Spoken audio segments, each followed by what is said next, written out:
بسم اللہ الرحمن الرحیم، میں ہوں عنایت اللہ کاشف ایڈوکیٹ اور آپ دیکھ رہے ہیں لیگل انفارمیشن میں خوش آمدید۔ Employees old age benefits act 1976 کا تعارف جیسے میں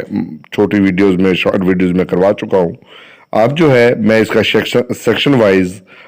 جو ہے ایک سلسلہ شروع کر رہا ہوں آج سے، اور آج ہم سیکشن 1 کو ڈسکس کریں گے۔ سیکشن 1 جو ہے چیپٹر 1 اور یہ پریلیمنری کے حوالے سے ہے، جس میں کا عنوان ہے short title extent commencement and application.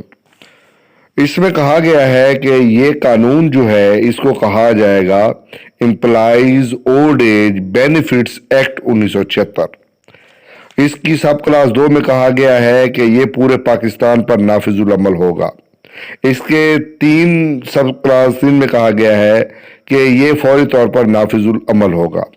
اور اس کا جو سیکشن 4 ہے اس میں کہا گیا ہے کہ it apply to every industry اور اسٹیبلشمنٹ، یہ انڈسٹری پر بھی اور اسٹیبلشمنٹ پر بھی اپلائی کرے گا جس میں 10 یا 10 سے زائد افراد کام کر رہے ہوں گے، ٹھیک ہے، اور یہ جناب ان کو انشورڈ کروایا جائے گا اس قانون کے تابع۔ اور جہاں پر اس کے ایک اور ذیلی دفعہ میں کہا گیا ہے کہ جہاں پر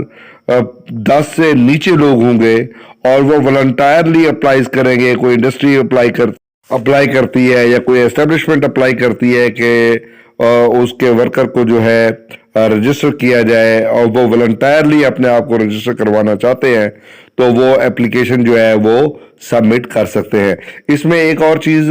یہ ذہن میں رکھ لیجئے، انڈسٹری ہر قسم کی ہے، اسٹیبلشمنٹ ہر قسم کی ہے، یعنی آپ یہ ذہن میں رکھ لیں جس جگہ پہ 10 یا 10 سے زائد افراد کام کر رہے ہیں تو وہ کمپلسری ہے ان کے لیے کہ وہ اپنے آپ کو رجسٹر کروائیں۔ اگر 5 سے یعنی 10 سے کم لوگ جہاں پہ کام کر رہے ہیں وہ ادارہ اپنے آپ کو رجسٹر کروانا چاہتا ہے والنٹائرلی، اس کے لیے کمپلسری نہیں ہے، اس کے لیے والنٹائرلی رضاکارانہ طور پہ ہے، تو وہ اپنے آپ کو رجسٹر کروا سکتا ہے۔ یہ ذہن میں رکھ لیں۔ اس میں شاپنگ مال، پلازے، سکول،